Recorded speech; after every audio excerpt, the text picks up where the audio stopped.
This video is now in session, and today we're going to talk about New Jersey because there are a lot of things that can be taken from New Jersey that aren't seen in Virginia, but that will most likely be seen nationally in the 2022 midterm elections. So, if we go to the results, you can see here that Phil Murphy has finally been projected to win re-election in New Jersey, which breaks a spell of incumbents not winning re-election for 44 years. Now, the margin of victory is pretty small. It is around 1.4 percentage points as of now, and there's 91% of the vote reported. So the rest of the vote will most likely favor the Democrats because it's in this section of New Jersey. It's in Trenton, Newark, and Camden. But it's still not going to be a safe margin at all for Phil Murphy in this election. It's going to be pretty close in the end between Murphy and Chittiarelli. So how did these results come to be? I mean, like if we look further down the ballot, what you'll see is that there are competitive races that should not be competitive. For example, the state senate in New Jersey's 3rd district, we have Edward Durr versus Stephen Sweeney, and that the thing with this race is that it should not have been competitive at all. Sweeney is the majority leader of the New Jersey State Senate, and he represents, and he is the most powerful Democrat in the state legislature. But he is losing right now, and 91% of the votes have been reported for this race, which means that Sweeney has at this point, it's virtually impossible for Sweeney to make up the margins in order to go against Edward Durr. But the more important thing about this race is that Durr did not do much for this race. He spent only $153 on his campaign, and he didn't really take it seriously. He didn't campaign that much until the final stretch of the election. But that still got him 52% of the vote, 51% of the vote if we be a little more exact. So it's surprising, but it's also not surprising at the same time because it reflects what's happening nationally, which is that Democrats are starting to lose their foothold on the working class because Sweeney represents South Jersey. If we scroll up, you can see he represents this area of land. He represents Salem, Gloucester, and Cumberland County. So these 3 counties, 2 of them voted for Phil Murphy in the 2017 election by pretty strong margins, by likely margins, and that's specifically Gloucester and Cumberland County. But if we look at this race, both of these counties, along with Atlantic County that went to Phil Murphy in 2017, flipped to Jack Chittiarelli in 2021. And you can see here the margins are not even that close. Gloucester County, 10%, 10.2%. Cumberland County, 12%, and 11.9% lead, a margin of victory for Chittiarelli. Here, in Atlantic County, where there is Atlantic City, a Democratic hotspot, Jack Chittiarelli has won it by 8.1 percentage points. And of these counties, only Cumberland County still has a lot of vote to go through.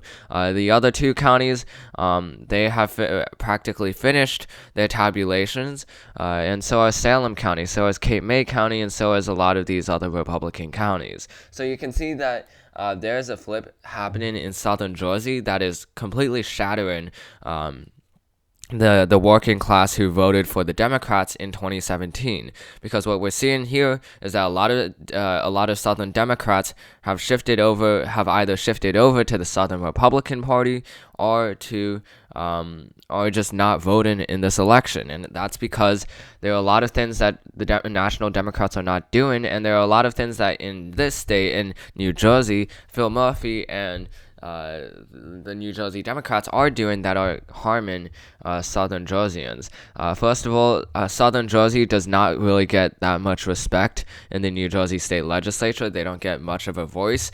And when Phil Murphy was initially elected, he said he would be a governor of all people, but he soon after got into a large fight with with the most powerful man in the New Jersey State Senate, Steve Sweeney. So they had fights over taxes, they had fights over general representation of Southern Jersey, and basically Phil Murphy won. So as a result, what we saw was that Southern Jersey started to get excluded from a lot of the projects that were happening throughout New Jersey. A lot of infrastructure things that were going on, like New Jersey transit improvements, didn't really apply to Southern Jersey. If we look at Southern Jersey, they are highly disconnected in terms of mobility compared to the rest of New Jersey. Even in this rural part of New Jersey, there is connectivity with the New York metropolitan area. Throughout the, Northeast corridor, there is connections everywhere, and that means more mobility, but that also means better infrastructure and in general a better economy. So in Southern Jersey, when we look at it, there's really only two lines that go near here. First is the Atlantic City Rail Line, which is operated by New Jersey Transit, and that goes between Atlantic City and Philadelphia. The second is the New Jersey Coastal Line, I believe it's called, which goes from New York to Long Branch, and then it goes all the way down to near Atlantic City, but not quite there. So there's not really much connectivity going on in this area of New Jersey, and that's why a lot of Southern Jerseyans and it's part of what Southern Jerseyans think as an exclusion, because essentially the New Jersey State Legislature is constantly excluding Southern Jersey from major improvements, and that is why Jeff Van Drew defected from the Democratic Party in 2018 or 2019 to the Republican Party. It's because Democrats were no longer actively representing the interests of Southern Jerseyans, and that is creating a problem electorally for this election and for the state senate as well as the state assembly, because we are seeing flips occur in this region of New Jersey. We are bound to see a flip by Edward Durr in the 3rd district. We're bound to see the 2nd district, which was supposed to be a competitive race, ultimately end up for the Republican Party. We're bound to see Don Adiego's seat in Legislative District 8 being flipped to a Republican. So that her district is right here, still in Southern Jersey, and it reflects, the collapse of the Democrats' infrastructure in Southern Jersey, because they just haven't really focused on them that much, and that poses a problem in 2022. Because if we go to the House races, there are a lot of races, competitive races in Pennsylvania and along the Rust Belt, as well as in New Jersey, that could seriously be in jeopardy because the Democrats are focusing less on working class voters. Counties or districts like Pennsylvania's 7th district, Pennsylvania's 8th district, New Jersey's 5th district, New Jersey's 3rd district, Wisconsin's 3rd district, as well as Alyssa Slotkin's district and Michigan's 8th district. All of these seats are in jeopardy. Ohio's 13th district also in jeopardy. Ohio's 9th district also in jeopardy because of redistricting. So what we're seeing here, and also as well as Illinois' 17th district and Iowa's 3rd district. There are just a lot of districts here that are vitally important for the Democrats that could be in danger in 2022 because they're simply not focusing on rural class, or rather working class blue collar workers.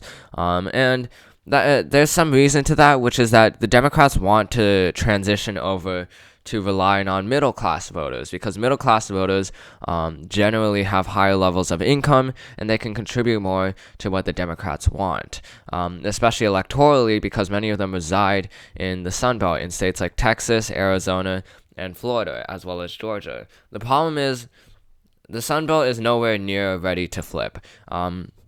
What we saw in 2020 was massive gains. In 2016 as well was massive gains in the Sun Belt But that was mainly because of Trump. Trump was somewhat of a bad candidate for a lot of independent voters, and thus they switched their allegiance to the Democratic Party, but only temporarily. What we'll see is that in 2022, in the Sun Belt, there will be a shift back to the results that was similar to the 2016 elections between Donald Trump and Hillary Clinton, and then we're going to start to see a slow progression towards the Democratic Party. Democrats who thought that Texas would be flipped in 2020 are most likely not going to see Texas flipped within the next decade, and that's because Trump kind of accelerated this progression a little bit too fast, and thus for the Democrats, they overvalued that progression, and they acted as if that progression would have continued at a constant rate. But what we're most likely going to see in 2022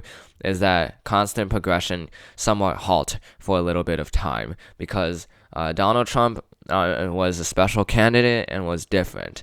And that's why a lot of voters in southern Jersey still kept with the Democratic Party. But Donald Trump is no longer here. He's no longer president, and he's not really causing much of a disturbance or much of an influence to national politics, which is why a lot of these counties that initially voted for Democrats flipped for the Republican Party. A lot of these voters don't feel like Phil Murphy has focused on them enough, especially voters in Atlantic City who feel like that they're actively being excluded from infrastructure projects. Atlantic City is an area that is declining in prosperity because of COVID-19, because of the lack of gambling, because of the lack of infrastructure in Atlantic City, and thus this city is no longer prospering as it used to be several decades ago. And it's kind of similar to Detroit. It's kind of similar to a lot of the other quickly growing or quickly decreasing exurban areas.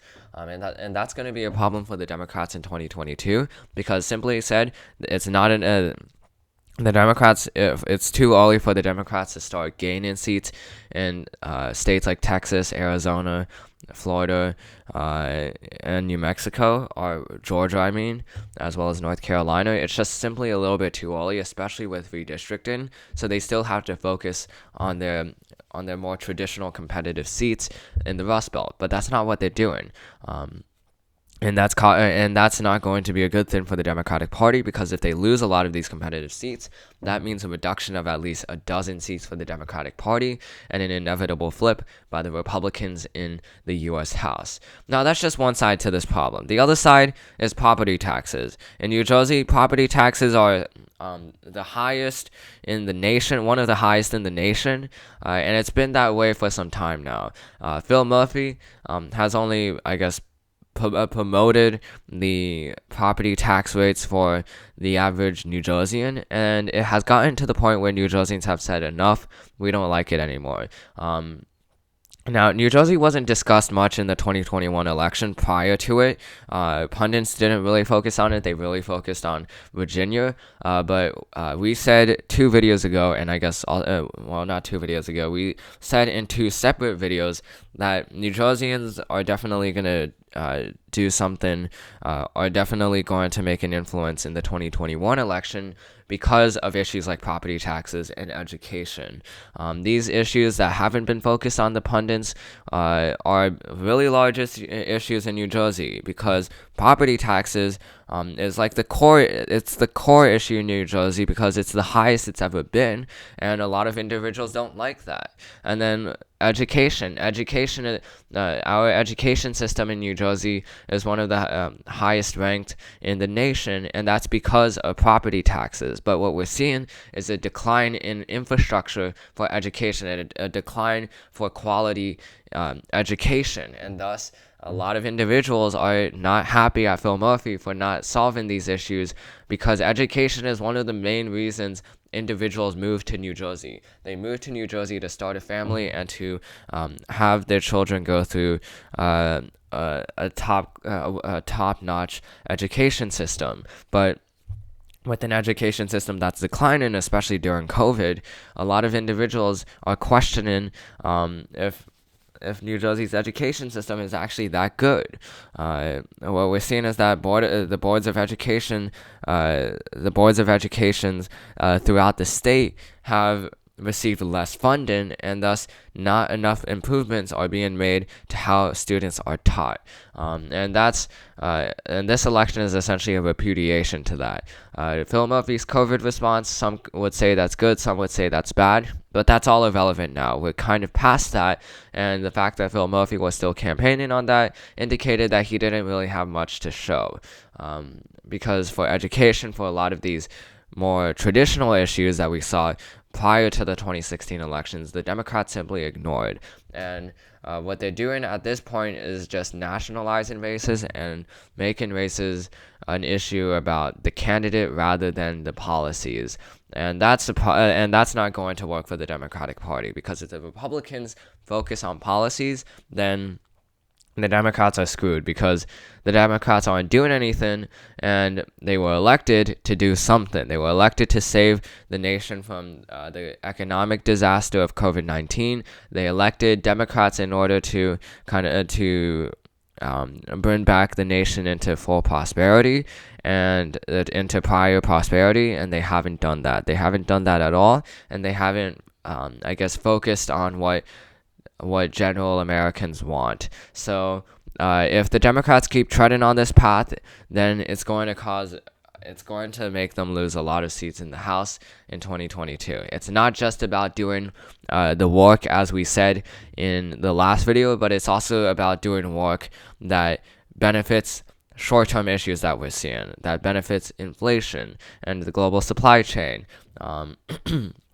And taxes, because if the Democrats don't focus on those things, if they don't at least try to solve these solutions, which are very hard to solve by themselves, but if they don't even try to solve them, then the Democrats the United States and Americans will definitely question the Democrats in 2022 as to why they are not focusing on the real issues of America. Just like how in 2017 and in 2018, the Republicans focused on issues that did not pertain to regular Americans. So that's the that's the state of play right now in New Jersey. Property taxes and a general distrust of the Democratic Party contribute to the reasons why the Democrats will lose seats in the state Senate and in the state Assembly, and that in the governor's race, their margins will be much lower or much narrower than before. Now, if there are two good things to say for the Democratic Party in New Jersey, it's found also in the state Senate. If we look at New Jersey's 11th district, this is in Asbury Park. Well, actually, it's not really in Asbury Park, but it's more in the Homedale Hazlitt area of Monmouth County. Vin Gopal is expected to win that race, whereas the 11th district, it's a very narrow margin. It's around 49% versus 50%. The New York Times just rounds these numbers to the ones digit, but it's a very close election. But it does seem like Gopal will win this race, and he most likely will win re-election. The other good piece of news is that in New Jersey's 16th district, which is where Pennington is and where some of Mercer and Hunterdon County is, it seems like Andrew Zwicker is going to flip this seat from the Republicans.